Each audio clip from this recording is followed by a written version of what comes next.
അമ്മ മരണപ്പെട്ടതോടെ തനിക്ക് ഏറ്റവും പ്രിയപ്പെട്ട അച്ഛൻ കൂടെ ഉണ്ടാകുമല്ലോ എന്നതായിരുന്നു ആ 9 വയസ്സുകാരന്റെ ഏക ആശ്വാസം. അമ്മയുടെ മരണം കിഷനെയും അച്ഛൻ കിരണിനെയും ഏറെ തളർത്തിയിരുന്നു. കഴിഞ്ഞ മെയ് മാസം 11-ാം തീയതിയായിരുന്നു കിരണിന്റെ ഭാര്യ അഖിനയെ കിരണിന്റെ വീട്ടിൽ തൂങ്ങി മരിച്ച നിലയിൽ കണ്ടെത്തുന്നത്. ഇതിനു പിന്നാലെ വിദേശത്തായിരുന്ന കിരൺ നാട്ടിലേക്കെത്തിയിരുന്നു. ഭാര്യയുടെ മരണാനന്തര ചടങ്ങുകൾക്ക് ശേഷം മകനെ അവൻ പഠിച്ചിരുന്ന മനിശ്ശേരി AUP സ്കൂളിൽ നിന്നും TC വാങ്ങി മായന്നൂരുള്ള സഹോദരിയുടെ വീടിന് സമീപത്തുള്ള സ്കൂളിൽ ചേർത്തിരുന്നു. തുടർന്ന് കിരൺ ജൂൺ 8-ന് തിരിച്ച് ഗൾഫിലേക്ക് തന്നെ പോവുകയും ചെയ്തു. എന്നാൽ മകനെ കാണണമെന്ന് പറഞ്ഞാണ് കഴിഞ്ഞ വ്യാഴാഴ്ച വീണ്ടും കിരൺ നാട്ടിലേക്കെത്തിയത്. അമ്മയെ നഷ്ടപ്പെട്ടിരിക്കുന്ന ഈ സമയത്ത് കിഷനും അത് എന്തെന്നില്ലാത്ത സന്തോഷമാണ് നൽകിയത്. പക്ഷേ ആ 9 വയസ്സുകാരന്റെ സന്തോഷത്തിന് ഒരു ദിവസത്തെ ആയുസ് മാത്രമാണ് ഉണ്ടായിരുന്നത്. വെള്ളിയാഴ്ച ആ നാട് കേട്ടത് കിഷന്റെയും പിതാവ് കിരണിന്റെയും മരണവാർത്തയായിരുന്നു. വ്യാഴാഴ്ച രാത്രി നാട്ടിലെത്തിയ ശേഷം കിരൺ പിറ്റേന്ന് രാവിലെ സഹോദരി ശരണ്യയുടെ വീട്ടിലായിരുന്ന മകനെയും കൂട്ടി മനിശ്ശേരിയിലെ വീട്ടിലേക്ക് പോയിരുന്നു.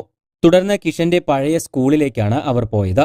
സ്കൂൾ തുറന്നാൽ വന്ന് കാണണമെന്ന് അധ്യാപകരും സഹപാഠികളുമെല്ലാം അന്ന് കിഷനോട് പറഞ്ഞിരുന്നു.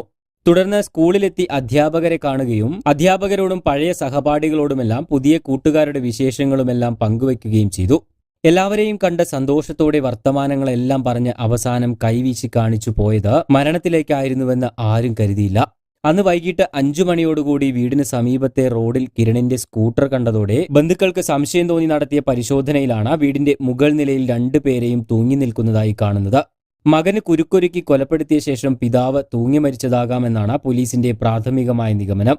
ഭാര്യ അഖിന തൂങ്ങി മരിച്ച അതേ സ്ഥലത്ത് തന്നെയാണ് 2 പേരെയും മരണപ്പെട്ട നിലയിൽ കണ്ടെത്തിയത് എന്നാണ് പറയുന്നത്.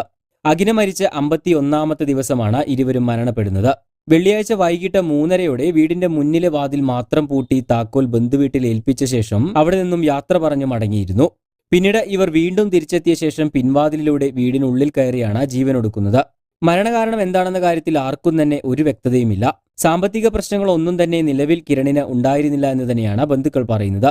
ഈ 3 മരണങ്ങളിലും ദുരൂഹതയുള്ളതിനാൽ വിശദമായ അന്വേഷണത്തിനൊരുങ്ങുകയാണ് പോലീസ്. കണ്ണമ്മ നിലയത്തിലെ പരായതനായ രാജേന്ദ്രന്റെയും ഇന്ദിരയുടെയും മകനാണ് കിരൺ. കൂടുതൽ വാർത്തകൾക്കും വിശേഷങ്ങൾക്കുമായി ചാനൽ സബ്സ്ക്രൈബ് ചെയ്യാൻ മറക്കരുത്.